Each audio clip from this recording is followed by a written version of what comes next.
तो बच्चे लोग अब हम लोग डिस्कस करने वाले हैं मैथमेटिक्स की क्या स्ट्रेटेजी होनी चाहिए जो स्टूडेंट अपना क्लास 12 का एग्जाम एनआईओएस बोर्ड के अंदर अक्टूबर में देने वाला है। तो सबसे पहले मैथमेटिक्स के सिलेबस को समझते हैं। तो आइए एनआईओएस की वेबसाइट पे चलें। सिलेबस वाले वेबसाइट पे ये रहा, इसके ऊपर क्लिक करो बेटा। ये सब में इसमें तुमको सबका सिलेबस मिल जाएगा। तो मैथमेटिक्स वाले सिलेबस पे क्लिक करो। ये रहा मैथमेटिक्स का सिलेबस, ठीक है। एक बार देख लेते हैं कि किस चैप्टर से कितने नंबर का आएगा। उसके लिए ये रहा, यहीं पर बगल में देखोगे, यहाँ पर है क्वेश्चन पेपर डिजाइन पे क्लिक करेंगे। यहाँ रहा किस चैप्टर से कितने नंबर का आएगा। हाँ देखो, ये मॉड्यूल वाइज दिया रहता है, चैप्टर वाइज नहीं दिया रहता है। अभी डिस्कस कर लेते हैं क्या है। चलो आइए अब हम आते हैं अपने आईपैड के ऊपर और डिस्कस करते हैं कि क्या होनी चाहिए, कैसे स्ट्रेटेजी होनी चाहिए जिससे कि तुम्हें बेस्ट नंबर आए। और डिस्कस करने से पहले एक चीज़ हम दिखा दें बच्चे कि अगर तुम्हारा मैथ्स वीक है, अच्छा नहीं है, तो हमारे पास एक मैथ्स का कोर्स है, ठीक है, अक्टूबर के लिए। ये रहा मैथ्स का course class 12।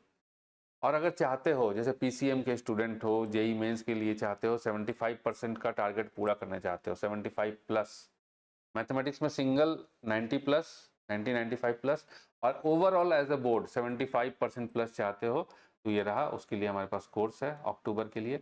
PCM plus English का कोर्स है, ये 1500 का कोर्स है। इस कोर्स के अंदर बेटा ये देखो, अब पूरा क्लासेस चलती है, लाइव क्लासेस चलती हैं। ये देखो लाइव की रिकॉर्डिंग है, ठीक है, लाइव की रिकॉर्डिंग है। ये वाली फिजिक्स केमिस्ट्री मैथ की, इंग्लिश का रिकॉर्डेड क्लास है, इंग्लिश का फुल कोर्स रिकॉर्डेड है। उसके बाद इसमें पीवाईक्यू भी है, सॉल्व पीवाईक्यू भी है इसके अंदर। अभी जैसे प्रैक्टिकल होने वाला है तो प्रैक्टिकल का फाइल भी है, देख करके बना सकते हो। तो 1500 रुपये इस कोर्स का प्राइस है। और केवल मैथ का कोर्स चाहिए, केवल मैथ का कोर्स चाहिए, तो ये रहा 500 कोर्स की प्राइस है। तो इसके अंदर भी क्या है बता देते हैं। देखो क्लासेज लाइव चलती हैं, जितना क्लास खत्म हो गया उसका रिकॉर्डिंग अवेलेबल है। मैथ का सॉल्व पीवाईक्यू है, मैथ का सॉल्व पीवाईक्यू का वीडियोज़ है, और रिविजन। इतनी सारी चीज़ें इसके अंदर कोर्स के अंदर अवेलेबल है। 500, जस्ट 500 प्राइस है।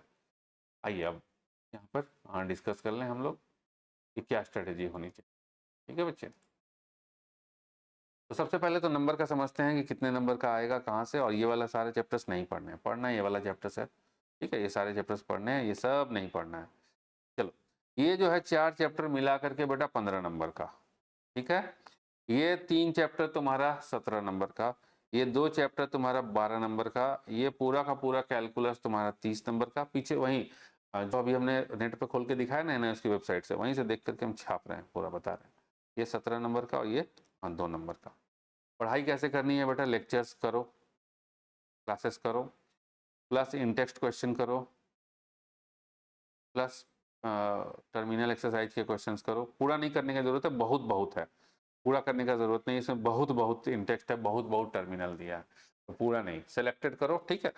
मान लो कि किसी चैप्टर में 20 क्वेश्चन है, तो 20 में से बेटा 5 कर लो, 5 कर लो, 6 कर लो, ऐसे कर लो, ठीक है, 25% कर लो।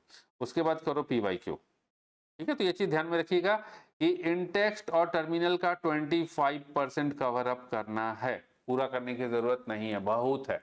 उसके बाद टाइम बचेगा तो फिर पूरा कर लेना, लेकिन टाइम बचेगा नहीं, ठीक है, लेकिन 25% करना है। क्लियर। अब देखो कैसे स्टार्ट करें, कैसे कंप्लीट करें कि हमारा जो है, जो टारगेट है, आउट ऑफ 100 95 प्लस आ जाए, 95 प्लस आ जाए, क्या टारगेट होनी चाहिए।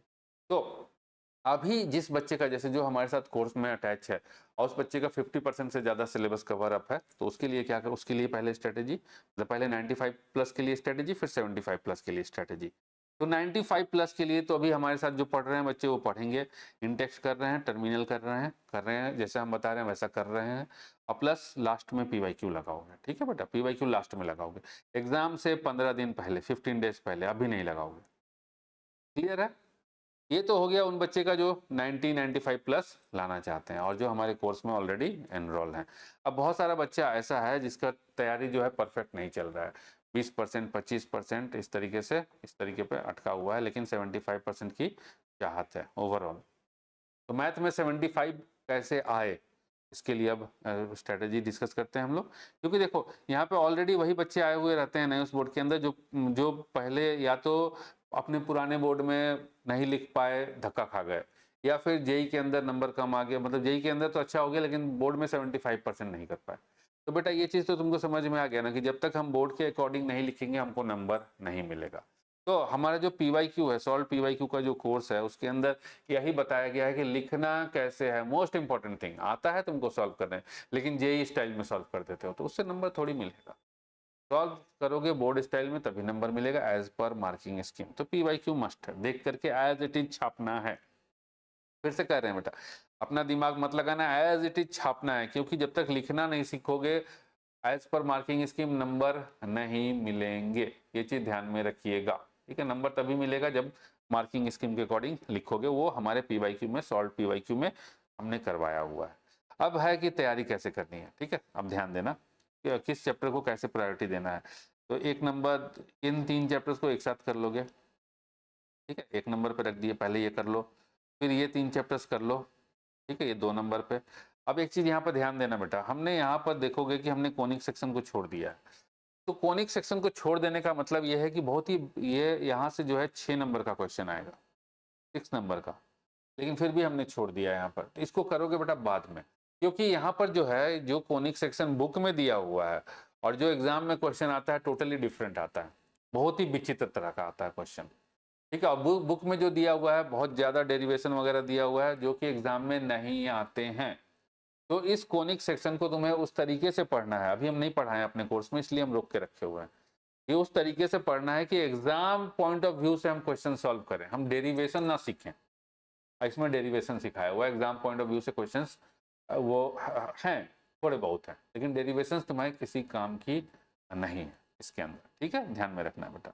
तो इसको बाद में रखोगे, इसको कोनिक सेक्शन को बाद में। तो पहले ये 3 चैप्टर, ये हो गया बेटा, 6 नंबर माइनस कर दो तो 9 नंबर का, ये 3 चैप्टर 9 नंबर का। उसके बाद ये 3 चैप्टर सेकंड प्रायोरिटी पे 17 नंबर के। उसके बाद ये 2 चैप्टर, ठीक है जी, ये 2 चैप्टर 3rd नंबर पे। उसके बाद कैलकुलस, जैसे कैलकुलस के साथ साथ बाकी सब भी करते रहो, तो ये 4 नंबर पे 4+ पे रखो, मतलब बाकी सबके साथ ये कैलकुलस भी करते रहेंगे, क्योंकि बहुत है ना, कैलकुलस में खाली लगे रहेंगे तो ये सब छूट जाएगा। तो फिर 4th नंबर प्रायोरिटी इसकी और 5th नंबर प्रायोरिटी इसकी, और ये जो है बेटा 4, 5, 6 सब लगातार चलाते रहोगे, ठीक है। कैलकुलस जो है चलाते रहोगे, सीक्वेंस में चलाते रहोगे चैप्टर्स को, ठीक है, चलाते रहोगे। तो इसी प्रायोरिटी को फॉलो करना है। तो ये हो गया बेटा हमारा जो है टारगेट फॉर 100 में से 95+ कैसे लेकर के आए, ठीक है। ये टारगेट के लिए पहले लेक्चर्स करेंगे, इन टेक्स्ट करेंगे, फिर PYQ करेंगे। अब आते हैं हम 75+ के लिए। पूरा सिलेबस कवर अप नहीं है, 75+ का टारगेट कैसे पूरा करेंगे, देखिए इसके लिए क्या करना है तुमको कि पहले PYQ करना है। सबसे पहले PYQ कर लो, समझो कि किस किस चैप्टर में दिक्कत है, ठीक है। उसके बाद अब समझ में आ गया कि किस किस चैप्टर में दिक्कत है, उस चैप्टर को बेटा छोड़ दो। इसी बात ध्यान से सुनना, हमने फिजिक्स केमिस्ट्री में कहा है कि उसको कर लो, लेकिन मैथ में कह रहे हैं कि छोड़ दो, ठीक है।